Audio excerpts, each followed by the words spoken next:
Force et vitesse ne doivent pas être négligées, même par les athlètes d'endurance. On ne s'entraîne jamais en trifonction. Se placer au hasard, c'est la cata assurée pour 90% des triathlètes. Mythe numéro 5, celui-là pour moi, c'est le pire. C'est le problème de beaucoup de triathlètes. On se retrouve pris au piège dans cette course au volume. Si jamais vous êtes blessé, il faut surtout pas arrêter de s'entraîner. Cette idée de picking, elle est super importante. Malheureusement, c'est très difficile d'être très précis d'un point de vue scientifique là-dessus. Top 3 des trucs que aucun pro ne fait et tous les amateurs font. Le triathlon, c'est un sport en fait qui existe en compétition.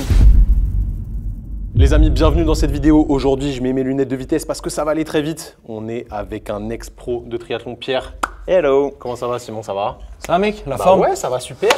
Aujourd'hui, on va casser les 5 conneries, les 5 mythes les plus fréquents en triathlon. Grâce à toi, tu vas nous donner un petit peu tes secrets, tes insights. On va voir pourquoi certaines choses que pensent les débutants comme nous sont fausses et comment faire pour améliorer ces fausses croyances, tout simplement. Si jamais tu ne nous connais pas, Simon et moi, on est kinésithérapeute du sport et préparateur physique et on s'est lancé le défi un petit peu fou de faire un Ironman 70.3. Du coup, on s'est entouré des meilleurs, comme Pierre. Pierre, quel est ton palmarès dans le triathlon? J'ai été champion de France junior en triathlon, en duathlon. J'ai fait 6e au championnat du monde espoir en 2004. J'ai été sur liste ministérielle de sportifs de haut niveau pendant 8 ans. Et depuis 2007, je suis le cofondateur de la marque 0D avec mon frère Frédéric. Et donc, on équipe 21 nations aux Jeux Olympiques de Paris. Donc, voilà. Autrement dit, tu connais un petit rayon sur le triathlon, quoi. Solide. Oui, ça fait 25 ans que je pratique le triathlon et que c'est ma passion. Donc, On le ressent. C'est mon univers. Allez, c'est parti, on commence par le mythe numéro 1. Mythe numéro 1, s'entraîner comme un nageur, comme un cycliste et comme un coureur à pied. Bon Pierre, nous, on s'entraîne là depuis 6 mois à peu près. Et ce qu'on fait, c'est qu'on dédie des fois 3 séances dans la journée et 3 séances différentes. Donc le matin, on peut aller nager, après le midi, on va courir et le soir, on fait du vélo. Est-ce que c'est bien ça un entraînement de triathlète ou pas? Oui et non. Effectivement, quand on est triathlète, on ne peut pas s'entraîner comme un nageur, plus comme un cycliste, plus comme un coureur. Déjà, en termes de fatigue physiologique, ce serait beaucoup trop important, beaucoup trop intense. Ça paraît logique. Après, c'est vrai que les triathlètes de haut niveau peuvent faire des très grosses semaines d'entraînement en termes de volume horaire. J'ai vu d'ailleurs que vous avez fait de sacrées semaines. Voilà. Ouais, moi, je tolère bien le volume, donc ça va. Mais ceci dit, et puis c'est aussi ça qui est intéressant en triathlon, c'est que tu n'as pas besoin de forcément balayer toutes les zones pour progresser dans d'autres sports. Il y a un transfert en fait qui va s'opérer d'un sport à l'autre. Donc par exemple, typiquement, ta zone 2, c'est préférable que tu la fasses en vélo plutôt qu'en course à pied, même si il ne faut pas non plus négliger ton travail en zone 2 en course à pied. Tu vas pas pouvoir faire de la haute intensité 3 fois par jour, tous les jours.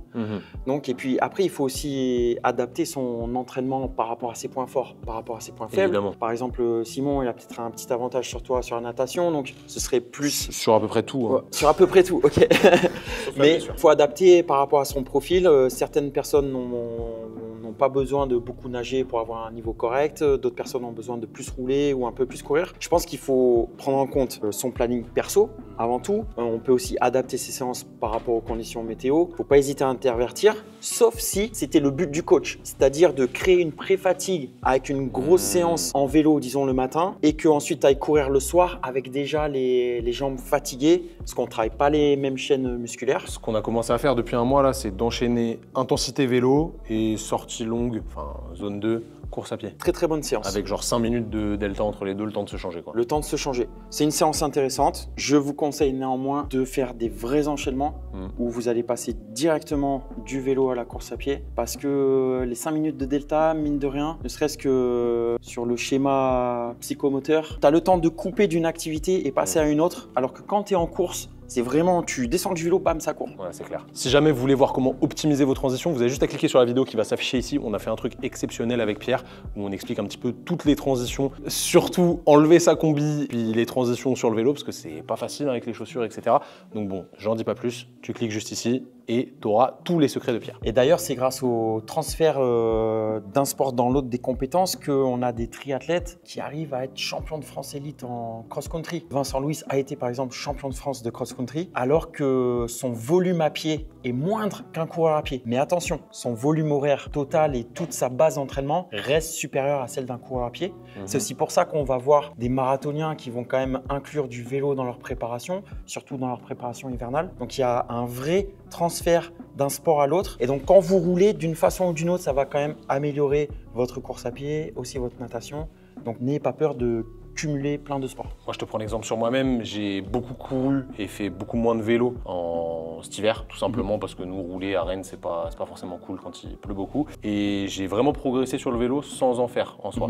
Et je rebondis sur ce que tu as dit, cette idée d'entraînement croisé en kiné, c'est vraiment extrêmement intéressant parce que quand tu es blessé, et malheureusement, on sait que les volumes de course à pied, forcément, au bout d'un moment, c'est pourvoyeur de blessures. Hein. Quand tu cours 150-200 km par semaine, au bout d'un moment, ton corps, ça reste le corps d'un humain. Le vélo te permet un petit peu de décharger. Alors certes, c'est pas le même impact parce que c'est pas exactement la même biomécanique, mais le vélo te permet quand même de garder et de conserver, voire de développer des qualités physiques que tu développes aussi en course. Donc c'est vraiment super intéressant. Si jamais vous êtes blessé, il faut surtout pas arrêter de s'entraîner. Il faut continuer à s'entraîner en adaptant les choses. Et le vélo est un bon choix lorsque vous avez mal sur la course à pied, par exemple. Voilà, rien à dire. Le mythe numéro 1, on lui a mis la tête au fond de l'eau, là, on l'a coulé facilement. Mythe numéro 2, trop s'entraîner en fin de prépa. Ouais, c'est le problème de beaucoup de triathlètes. C'est vrai que c'est un sport qui est basé vraiment sur le travail. Il n'y a pas de tactique en triathlon. C'est vraiment celui qui va écraser les pédales le plus fort qui va gagner, si on schématise. Bon, après, bien entendu, il faut être intelligent dans son entraînement, mais c'est un sport qui va récompenser les travailleurs plus que les doués. Et donc, on a tendance à être pris dans cette course au volume. J'imagine que des fois, vous êtes rentré d'une sortie vélo, vous aviez 96 km au compteur et vous avez fait 4 km en plus pour avoir 100. Évidemment, vous étiez en fin de semaine, vous étiez à 19h15 et vous vous êtes dit il faut que j'ai 20 heures. Donc voilà, on se retrouve pris au piège dans cette course au volume. Et quand on arrive en fin de prépa, c'est vraiment important de récupérer physiquement, que le corps puisse assimiler quand même une prépa Ironman ou Alpha Ironman. C'est quand même des prépas sur 6 à 12 mois avec ce gros volume horaire. Donc il faut avoir la fraîcheur physique, numéro 1, mais aussi il faut arriver avec une grosse fraîcheur mentale. Et c'est très très dur quand on s'entraîne, comme vous avez déjà fait des semaines à 20, 25, plus de 30 heures pour les pros. Et quand on passe de 30 heures à 10 heures dans la semaine, on a l'impression qu'on ne fait plus rien du tout. Ce qui pour le commun des mortels est déjà énorme. Ce qui est déjà énorme, alors qu'en 10 heures, en fait, c'est que plus on va raccourcir la durée de chaque séance, on ne va pas aller rouler 5 ou 6 heures le dimanche, on va juste se contenter de 1h50, 1h45. Mais en fin de prépa, c'est vraiment important d'accepter de diminuer le volume horaire et d'être OK avec ça. Parce que quand on va arriver sur la ligne de départ de l'Alpha Ironman ou de l'Ironman, il y a quand même une montagne. Il faut être frais psychologiquement, à se dire ok, je vais affronter ça aujourd'hui, ça va être une longue journée de sport. Il faut arriver avec les crocs. Ça paraît logique parce qu'en préparation physique, il y a quelque chose qu'on appelle le peaking avant une compétition. L'idée, c'est de diminuer le volume et d'augmenter l'intensité. Je pense que c'est ça dont tu parlais. Conserver l'intensité même. Ouais, conserver l'intensité. Bon, après, tu peux pas avoir une intensité très haute et un volume très haut. En soi, c'est sûr.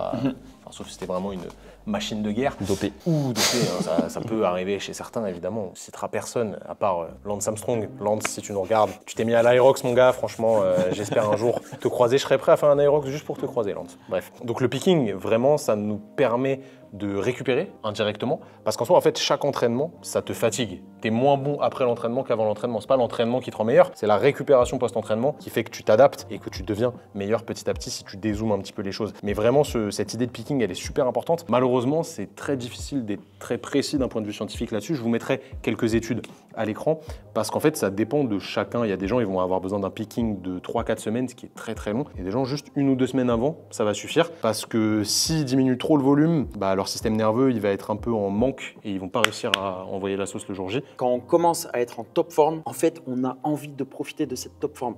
Tu sens que tu es en train de monter, tu récupères bien, tu assimiles toutes les séances. Tu dis, ouais, attends, là, je vais appuyer encore plus fort, je vais faire plus long ou je vais aller plus vite. Et c'est là le piège. C'est vraiment le piège numéro 1 quand tu arrives sur un pic de forme, c'est de trop en faire. Il vaut mieux, et ça vient avec l'expérience et avec les années et avec les erreurs. Et en fait, il vaut mieux se dire, ok, je suis en bonne forme, tranquille, c'est le jour de la course que je vais déchirer les watts. Si vous vous sentez en forme, c'est un très bon signe, mais n'en profitez pas pour rajouter des séances, rajouter des heures, garder cet état de forme physique et psychologique. Le mythe numéro 2, on l'a balayé. Mythe numéro 3, penser qu'on peut arriver sur son triathlon comme on arriverait à l'entraînement. Grosse erreur. Grosse erreur que tout le monde fait au début quand on pratique le triathlon. Voilà, le triathlon, c'est un sport en fait qui existe en compétition. Et le jour du triathlon, le jour de la compétition, il n'y a rien qui n'est comme à l'entraînement. Il faut prévoir d'arriver longtemps avant le départ de la course. Combien de temps avant pour toi? Moi, je conseille, si on a le temps, 2h30, 3h. Franchement, c'est vraiment le minimum. On peut arriver sur un 10 km 'Attends, le départ, c'est genre à 7h du mat? Non, ça dépend. Alors, ça dépend des courses. Quand tu as un départ à 7h du dors, mat, tu as ton retrait des dossards qui est la veille. Ah ouais. Donc, et ton vélo, tu l'auras déposé la veille dans le parc à vélo. D'accord, Ok. Ça va être le cas sur votre Alpha Ironman. Ça va être relativement tranquille. Vous allez déposer tout le matos la veille de votre course. Sur 90% des triathlons, on arrive en fait le jour de la course. Un timing qui est vraiment à ne pas négliger. Donc il faut déjà se garer, il faut arriver peut-être à pied ou peut-être des fois à vélo sur le site de la course. Il faut retirer son dossard, il faut retourner à la voiture, récupérer la combinaison néoprène, le vélo, le casque, les chaussures course à pied, les chaussures vélo, les lunettes. Donc il faut être bien organisé pour s'éviter du stress, parce que après quand on a l'habitude ça se fait, mais avoir une petite checklist, donc avoir la checklist du matériel. Et peut-être ce que moi je conseille à quelqu'un qui va débuter, c'est presque de prendre une feuille blanche et de se faire les 2 heures qui précèdent en fait la course et se dire à H-2 je retire le dossard, à H-1h45 je récupère le vélo. Ça va vous habituer en fait à tout ce qui se passe avant la course. Pareil, pour mettre une combinaison néoprène, ça prend quand même 5 bonnes minutes. Des fois, on ne peut pas s'échauffer dans les 20 minutes qui précèdent le départ de la course pour des conditions en fait, d'organisation. N'hésitez pas justement à discuter avec un triathlète chevronné qui a déjà plusieurs années d'expérience. Un mec Il chevronné. va vous dire, voilà, il va vous dire comment faire. N'hésitez pas à aller sur votre premier triathlon avec des potes qui ont déjà fait un triathlon. Justement, ce sera un bon guide. Ça diminue le stress en plus. Ça diminue le stress. Ça diminue le stress, carrément. Ah, parce que si tu te penses à toute l'organisation, ça te rassure, mais en même temps, ça peut te stresser quand même Exactement. Un peu plus, quoi. Exactement. Que je pourrais conseiller une fois qu'on a fait quelques triathlons, c'est peut-être justement se mettre de façon délibérée dans des conditions délicates. C'est-à-dire arriver sur un triathlon. Moi, j'ai déjà fait ça personnellement. Arriver sur un triathlon 50 minutes avant le départ. J'ai déjà fait un triathlon des Gorges de l'Ardèche. Je suis parti d'ici, de Montpellier, et je suis allé jusqu'au départ. Ça faisait 160 km. Et en vélo en vélo. Et ensuite, j'ai fait un triathlon sprint. Ouais. Et en gros, tu t'es chauffé, quoi. Non, en fait, ce que je conseille, c'est justement pour les personnes qui sont un peu stressées, c'est de se mettre de façon délibérée dans ces conditions de stress pour justement casser des mythes. Là, on est en train de casser des mythes. Et ça dédramatise le truc. Et ça dédramatise le truc. Et puis on se dit, ah, mais de toute façon, j'ai déjà réussi à faire une sortie de 150 km de vélo, donc pourquoi j'arriverai pas à faire 40? Et en gros, je dis pas qu'il faut tomber dans l'extrême et faire des choses incroyables, mais quand on va sortir vraiment de façon intentionnelle, on sort de sa zone de confort, quand on revient à une forme de normalité, entre guillemets, ça y est, il n'y a plus rien qui fait peur. Qu'est-ce que j'ai déjà fait? J'ai déjà fait un marathon à jeun, j'ai fait toutes sortes d'expérimentations. C'était le marathon du Médoc? Non, c'était le marathon de Montpellier. Il devait faire froid en plus, ça devait être agréable. Non, ça va, c'était au mois d'avril, donc c'était température idéale. 35. Non, il devait faire 21. C'était vent de face parce qu'ici il y a du vent. Oui, il y a du vent. Mais ouais, testez une fois que vous avez un petit peu d'expérience, bien sûr, mais testez justement pour casser des mythes ou au contraire, se rendre compte qu'effectivement, on a besoin d'un plan de nutrition parce que chaque athlète est différent. Il y a des gens qui répondent à certaines choses, il y a des gens, ça leur… Non, mais tu vois, sur la nutrition, c'est vraiment le truc super personnel. Il y a des gens, s'ils n'ont pas leur plan nutritionnel, c'est mort. C'est stress. Moi, je peux manger brioche Nutella 5 minutes avant le départ, ça ne me change rien à ma course. Mais ça, je l'ai testé. Ciao. Ok, grave intéressant. Mythe numéro 3, manger brioche Nutella à 5 minutes avant de la course. Je lance mon chrono, tu as 1 minute pour m'expliquer comment bien s'échauffer avant un triathlon. Alors, si vous avez accès au lac, vous pouvez nager tranquillement. Il n'y a pas besoin de faire forcément les 3 sports. La course va être longue, il n'y a pas besoin de faire monter le cardio, le système cardio-respiratoire très haut. Voilà, je pense que le plus important, c'est de repérer l'arrivée du vélo, les virages, est-ce qu'il y a un dos d'âne, est-ce qu'il y a un trou dans la route, et de repérer le départ de la course à pied et l'arrivée de la course à pied, en fait, pour voir un petit peu les points chauds, les points critiques de la course. Et si vous repérez tout ça, ça vous fait le petit warm-up. De toute façon, la course, c'est entre 1 heure et 6 heures, c'est pas grave si on arrive même sans échauffement aucun sur la ligne de départ, ça va bien se passer. 45 secondes, machine. Mythe numéro 3, Mythe numéro 4, se placer totalement au hasard sur le départ de la natation. Se placer au hasard, c'est la cata assurée pour 90% des triathlètes. C'est le départ du triathlon, c'est le départ de la journée, c'est le départ de la course. Donc, autant bien commencer les choses. Donc, comment on peut se placer sur la ligne de départ? Donc, il y a la largeur de la ligne de départ, puis il y a la profondeur. Donc, on a ces deux paramètres. Ça va dépendre de ton niveau de natation, ça va dépendre est-ce qu'il y a du courant, où est placée la première bouée, est-ce qu'on doit tourner à gauche, est-ce qu'on doit tourner à droite, est-ce qu'on est un bon nageur, est-ce qu'on est un moins bon nageur. Pas mal de paramètres. D'une façon générale, si on est très bon nageur, bon là on n'hésite pas, de toute façon les gars ils savent, ils vont se mettre devant. Mais si on est mauvais nageur, se mettre devant en pensant que c'est toujours 10 secondes de gagner, erreur fatale. Pourquoi? Parce que les bons nageurs qui vont arriver derrière, ils vont vous rouler dessus. Et ils vont vous nager dessus. Et là, vous risquez, dans le pire des cas, crise de panique. Et dans le meilleur des cas, en fait, vous allez boire la tasse 2, 3, 4 fois. Donc, chacun va essayer de respecter son niveau. Je suis très mauvais nageur, je me mets sur le fond de la ligne de départ. Je suis bon nageur, je me mets devant. Et ensuite, si vous avez tendance si vous respirez uniquement à droite, moi, je peux vous conseiller de plutôt vous placer sur la gauche de la ligne de départ. Comme ça, de façon naturelle, vous allez voir tout ce qui se passe sur votre droite, tous les gens à droite. Si vous respirez plutôt à gauche, l'inverse, on va se passer sur l'autre côté de la ligne de départ. Mais ça va être à moduler en fonction de la première bouée. Est-ce que c'est peut-être pertinent? En tout cas, non, clairement, c'est pertinent. Il vaut mieux nager 15-20 mètres de plus et faire l'extérieur de la bouée et pas se prendre des coups que de se mettre ici sur la ligne de départ, arriver à l'intérieur de la bouée, se faire massacrer par la droite. Toi, parce que tu prends la corde à chaque fois, non? Ouais, mais non, mais je prends la corde quand je suis confiant. Là, je serais pas confiant. Voilà. Si jamais on panique, ça peut arriver. Qu'est-ce qu'on fait? On essaie de se décaler sur le côté, donc le côté où il y a le moins de concurrents. Si on voit pas aussi, c'est pas grave. On se met sur le dos. Il y a la combi néoprène, ça va flotter. On reprend sa respi. Ensuite, on se retourne. La machine à laver sera passée et on repart. Ça se joue pas. Un triathlon, ça joue pas, sauf pour les gens qui vont aux Jeux Olympiques, bien sûr, mais ça se joue pas dans l'eau. Ok. Donc pour résumer, si on est plutôt mauvais nageur, on se met derrière, à l'extérieur de la bouée. Exactement. Si on respire plutôt à droite, on se met à l'intérieur de la bouée. Si on est en dedans. Si la bouée, le virage est à gauche. Évidemment. Et si on est plutôt en mode je respire à gauche, si la bouée est à gauche, je me mets à l'extérieur droit. Voilà, à droite. Quitte à faire un petit peu plus de bornes. Et si vous êtes très très chaud, vous mettez devant et puis vous bombardez, voilà, tout simplement. Devant, au milieu, premier à la bouée gagne. Ce sera pas toi. moi. Voilà. Mythe numéro 4, on l'a foutu sous la bouée, lui on le voit plus. Mythe numéro 5, celui-là pour moi c'est le pire, c'est celui que j'entends le plus. Ne pas faire de renforcement musculaire sous prétexte que ça peut te rendre lourd, lent et qu'en plus t'as pas le temps. Alors ça les amis, c'est complètement faux. Déjà l'objectif du renforcement musculaire quand on est triathlète ou quand on fait des sports qui sont plutôt style d'endurance, premier objectif pour moi ça va être d'être plus économe.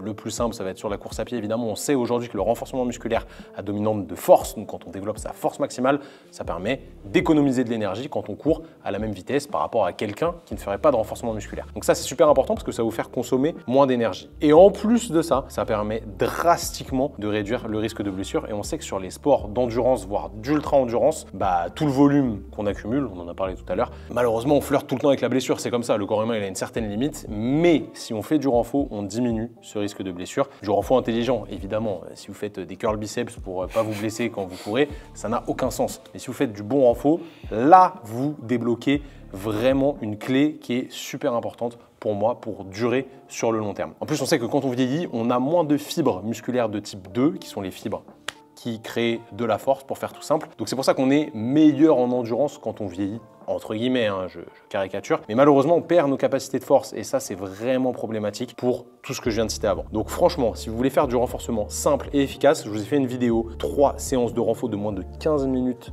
toute taxe comprise. Vous avez juste à cliquer sur le lien qui s'affiche ici et vous avez les 3 séances ultra efficaces pour les coureurs. Vous êtes d'accord avec moi les gars ou pas? Je comprends les gens qui ne veulent pas faire ça en faux parce que, on le disait, il y a assez de courses au volume.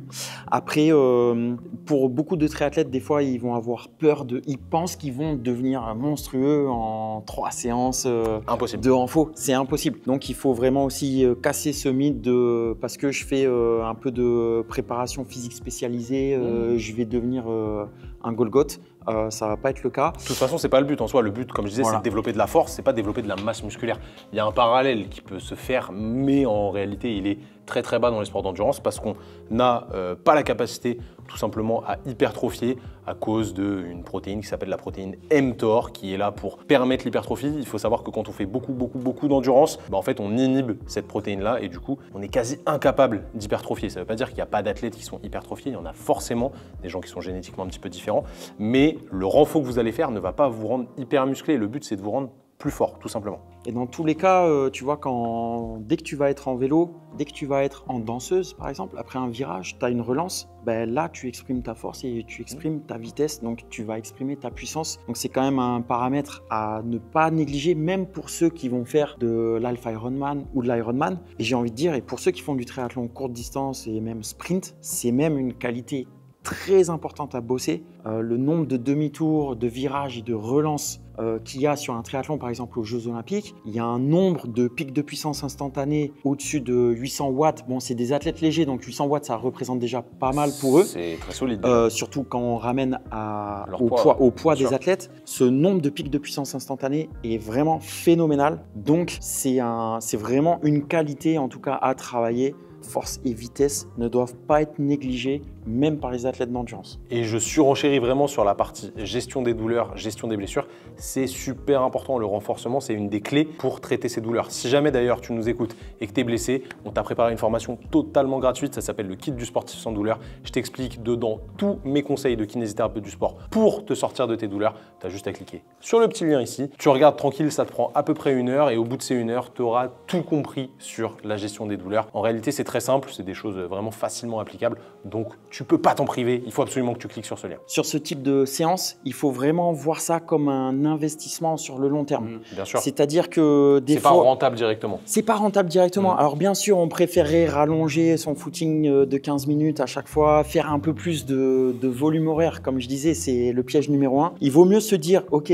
je fais les 3 fois 15 minutes chaque semaine pendant des semaines, et c'est ça qui me permettra de tenir une saison complète l'année prochaine, puis une autre saison, puis une autre saison, puis une autre saison. Parce que quand on veut vraiment progresser, qu'on veut vraiment donner le meilleur de soi-même, c'est pas juste en 6 mois ou en 9 mois ou en 3 ans. En fait, c'est sur vraiment du très très long terme. Et qu'est-ce qui peut faire la différence entre deux sportifs qui, des fois, tu peux avoir 2 frères jumeaux, ils ont la même génétique, ils ont le même entraînement, mais il y en a un qui va être sérieux sur sa nutrition, sur sa prépa physique, sur ses renforts, lui, il va faire la différence sur le long terme. Sur N+1, il va pas faire de diff, mais dans 4 ans, dans 5 ans, lui sera encore capable de faire une saison complète sans blessure. L'autre, il sera pas cloué sur le canapé, puisqu'on a dit qu'il fallait continuer à s'entraîner d'une façon ou d'une autre. Mais c'est ça qui peut faire la différence. Donc, tu as raison, voyez-le comme un investissement sur vous-même, sur du long terme. Et les amis, je parle pour les sports qui sont opposés aussi au triathlon, à savoir les sports de force. Et la logique, c'est à peu près la même. Ça va être intéressant de rajouter un petit peu d'endurance fondamentale dans vos entraînements pour mieux récupérer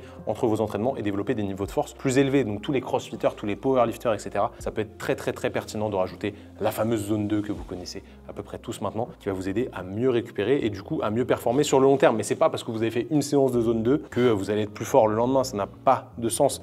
Là, c'est la même chose, mais dans un prisme un petit peu différent. Je pense que vous voyez l'idée. Mythe numéro 5, je l'ai pris comme ça. Hop, tac, je suis passé derrière.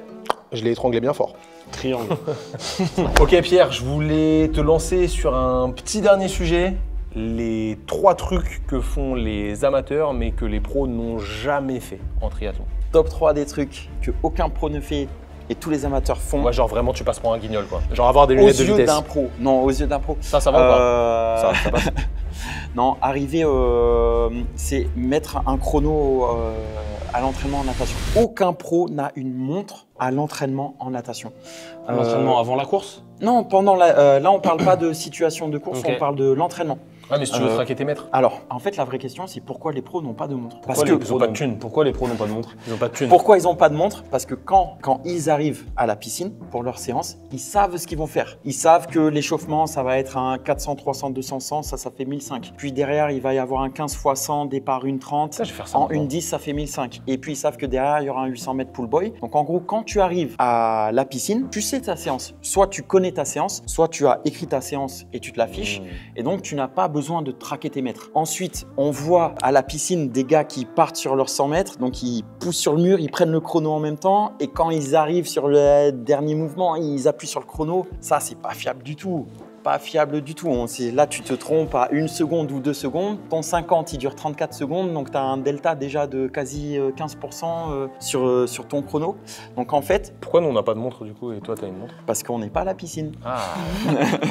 Donc quand on est à la piscine, les triathlètes pro, tout simplement, ils utilisent le cadran mural. Vous savez, c'est une aiguille, c'est un chrono qui a 4 aiguilles. Rouge, il y a 4 couleurs. Vert, jaune. Voilà, et ben on utilise ce chrono. C'est un chrono qui nous sert pour les départs et puis pour savoir les temps qu'on fait à chaque fois. Et en fait, on sait ce qu'on fait. Et après, quand on arrive, on remplit notre cahier d'entraînement, qu'il soit physique ou digital. On va rentrer, ma séance, c'était 4800 mètres.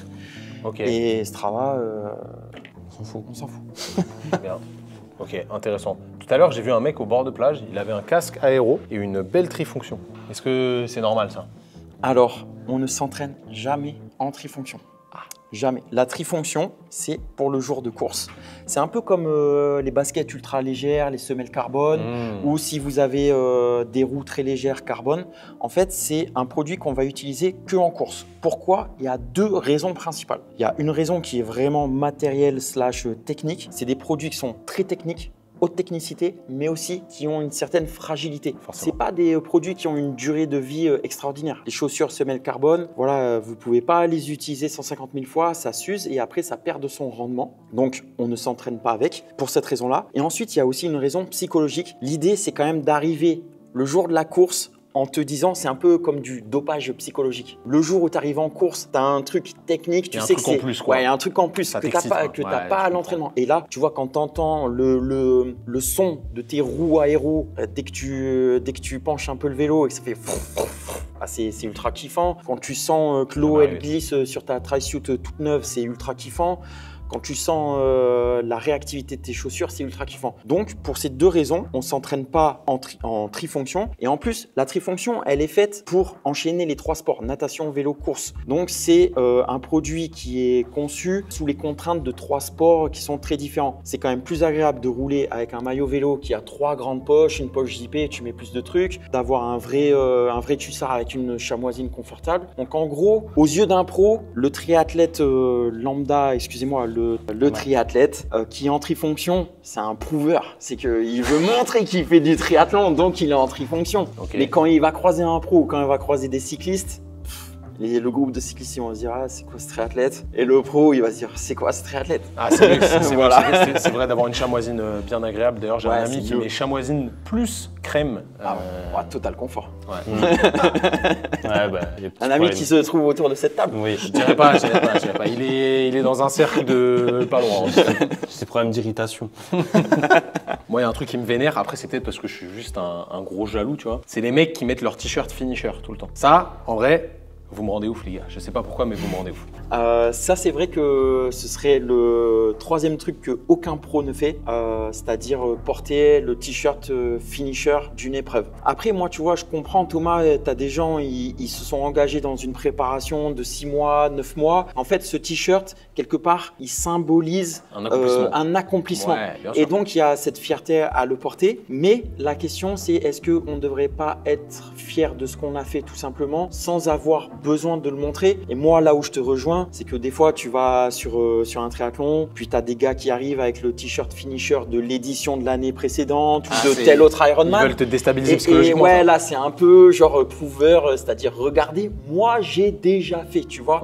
Mais voilà, je comprends les gens, tu sais, tu vas voir aussi des fois le lendemain, hein, je te parle même pas de la soirée, mais le lendemain, des fois tu croises dans Ironman Nice, j'ai déjà eu ça plusieurs fois, tu vas croiser un gars avec le t-shirt finisher et toujours la médaille autour du cou. Le lendemain, il va acheter sa baguette en boitant hein, d'ailleurs, parce que après la course, mais tu croises ces gars-là. Donc, si jamais tu as déjà fait ça, tu dois le dire en commentaire de cette vidéo. Tu dois absolument le dire. Ça arrive. Promis, on se moquera pas, mais assume-le et dis-le dans les commentaires. Là, c'est important. On a tous fait des erreurs. Non, mais pas ça par contre. Une fois de plus, on se moque, mais c'est vraiment gentil. Voilà, il y a des gens quand même.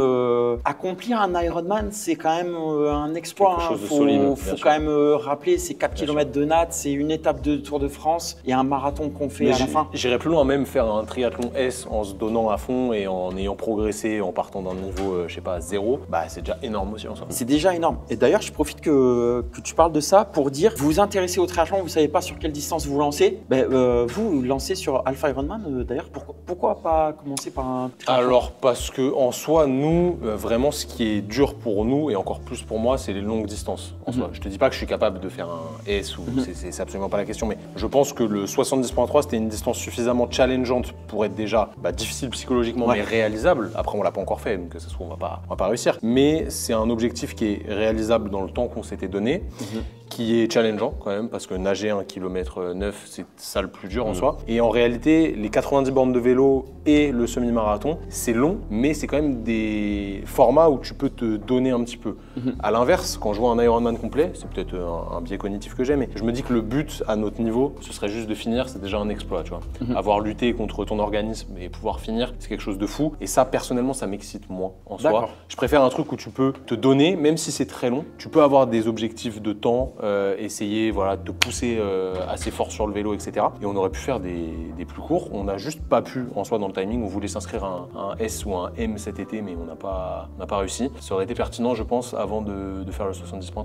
En tout cas, moi, mon avis, c'est que quand on s'intéresse au triathlon, en fait, le truc qui est cool en triathlon, c'est d'enchaîner les 3 sports en situation de compétition. Donc, même si c'est un triathlon S, on va rappeler, c'est 750 mètres de natation, 20 km de vélo et 5 km de course à pied. Donc, pour un débutant, ça va être 1h30 d'effort. Il y a aussi une distance qui est la moitié de ça. Franchement, c'est ultra cool. Donc, ne vous dites pas, je me lance directement sur un Alpha Ironman. Le fun sera même peut-être encore mieux sur un triathlon plus court. Franchement, moi pour le coup, tu vois, là, le half, je suis content quand j'aurai accompli le truc, mais j'ai plus envie de partir sur vraiment des distances beaucoup plus courtes. Je vais vraiment pouvoir me donner à fond. Tu vois, sur du 5 km, je sais que je vais pouvoir être performant, je vais pas forcément avoir besoin de réfléchir trop sur l'alimentation. Et je pense que ça me donne vraiment plus envie d'aller exploiter dans un premier temps ce type d'efforts très courts pour vraiment sortir de « Ok, là, il faut que je me dose tout le temps, faut pas que j'aille trop vite. » Tu vois, c'est ultra frustrant. Donc, Je vais rajouter un truc pour être totalement transparent avec tout le monde et toute la communauté. On a aussi choisi, inconsciemment je pense, un Ironman 70.3 pour le label Ironman qui actuellement permet d'avoir une exposition un peu plus intéressante sur les réseaux sociaux, sur Internet. Si on avait dit on se lance le défi de faire un triathlon M, je pense pas qu'aujourd'hui on serait là à discuter avec toi, tu vois, pour le coup. Et ça nous permet entre autres de mettre en avant ce sport, de mettre en avant du dépassement de soi, mais il faut aussi jouer avec les cartes qu'on a en main. Avec les codes, Et les codes actuels font que ça va plus cliquer sur un Ironman. Alors c'est évidemment pas ça qui nous a fait choisir l'Ironman, mais je pense que ça fait partie un petit peu de tout, donc c'est pour ça qu'il faut être totalement transparent, c'est une réalité. Mais ça permet aussi de mettre en avant pas mal de choses dans ce sport, de découvrir ce sport via cette épreuve qui est peut-être un peu extrême pour certains ou pas, hein, ça dépend d'où on se place. Mais je pense qu'il y a aussi un petit peu ça qui joue, mais ça veut pas dire qu'aujourd'hui, il faut vous dire je vais faire un Ironman parce que c'est stylé, c'est mainstream, aujourd'hui il y a plein de youtubeurs qui font des Ironman, etc. C'est absolument pas le but, nous on l'a pas fait dans ce but-là, mais voilà, en tant que créateur de contenu, il faut être clair, aujourd'hui c'est notre travail, ça fait partie du jeu. Encore une fois, si on avait dit on fait un triathlon S, je pense que ça n'aurait excité personne, malheureusement, c'est malheureux, donc il faut jouer avec les codes aussi. Franchement, si le triathlon, si vous avez un petit attrait, lancez-vous sur un triathlon. Un sprint, c'est extra. N'hésitez pas, vous allez vous régaler. Et après, si vous piquez, why not? Allez faire un Alpha Ironman. Et puis un jour, franchement, je pense... moi, j'ai une question pour vous. Aïe. Et on va prendre les paris. Et là, je les prends au piège parce que ça, ils s'y attendaient pas du tout. Vous allez franchir la ligne d'arrivée. Vous allez finir la course, que tu aies des doutes ou pas, tu termineras parce que tu t'es lancé dans ce défi, tu vas le faire quoi qu'il arrive. Une fois que la ligne d'arrivée est franchie, qui va s'inscrire sur un Ironman? Entre nous deux? Entre vous, Qui va prendre la décision là dans les 24 heures après l'Ironman? On y a déjà réfléchi en vrai. Moi, ça peut, c'est pas dit. Tu vois, c'est pas forcément obligatoire. Ça peut, comme ça ne peut pas. Ça dépend des autres projets à côté. Je sais que ça demande encore plus de volume entre guillemets. Prépa. Donc, c'est pas spécialement la distance ou autre qui me fait peur. C'est peut-être le temps que je vais devoir accorder à ça par rapport au reste, parce que j'ai quand même une vie à côté. Donc, personnellement, je vais te dire, c'est 50-50. 50-50. Moi, dans l'immédiat, j'ai pas envie. Ouais, t'as dit triathlon S et tout, mais des trucs plus courts. Ça peut être un objectif, je ne vais pas dire de vie parce que c'est un objectif, tu vois, sportif, enfin une case à cocher. Je trouve ça extrêmement stylé. J'aimerais bien le faire avant mes 40 ans. Donc là, j'ai 31 ans. Je me dis que je peux me laisser 5-6 ans tranquille et pour mes 40 faire un truc. Un Ironman. Franchement, tu vois, tu as parlé d'objectifs de vie. Là, vous allez faire un Half Ironman. C'est intéressant ce que tu as dit. C'est cool parce que c'est vrai que c'est une distance qui est à la fois longue, donc qui représente une forme d'exploit sportif, mais en même temps, ça reste abordable. Alors que la distance Ironman, franchement, même ouais, tu luttes. Quand tu es entraîné, que tu as des années d'expérience, vraiment, c'est un challenge. Et je conseille à quiconque aime le sport d'endurance de faire un Ironman un jour dans sa vie. Je te garantis, le dernier kilomètre avant la ligne d'arrivée, des émotions il incroyables. se passe des trucs dans ta tête, c'est indescriptible. C'est ça la beauté du sport. C'est indescriptible. Ce feeling qui t'anime quand tu passes la ligne d'arrivée, et c'est aussi pour ça qu'on a les gars qui portent les t-shirts finisher, tu vois, parce que c'est vrai que c'est quand même un exploit. C'est vrai. Mais tu vois, moi je me souviens quand j'ai terminé mon premier Ironman, en plus il y avait mon fils juste derrière la ligne d'arrivée. T'as l'impression d'être, franchement, je te le dis, t'as l'impression d'avoir fait un truc inhumain, d'être une forme de super-héros, tu vois, à ton niveau. Et le dernier kilo, je peux te dire que de l'intérieur, ça remue. Et si tu aimes le sport d'endurance, inscris-toi sur un Ironman un jour, tu vas vraiment te régaler quand tu franchiras la ligne d'arrivée. Et si jamais tu as envie de bien t'équiper pour le triathlon, franchement, on peut te conseiller évidemment la marque 0D. Franchement,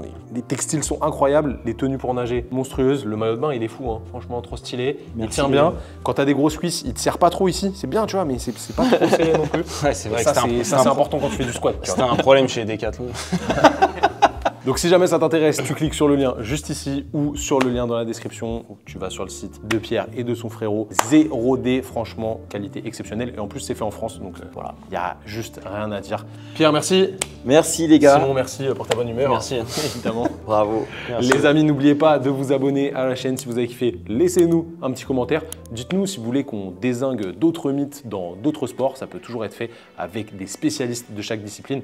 En attendant, continuez à vous entraîner pour vous et pas pour les autres. Faites les choses parce que ça vous plaît. Ayez un objectif précis qui vous nourrit. Et nous, on se dit à la prochaine.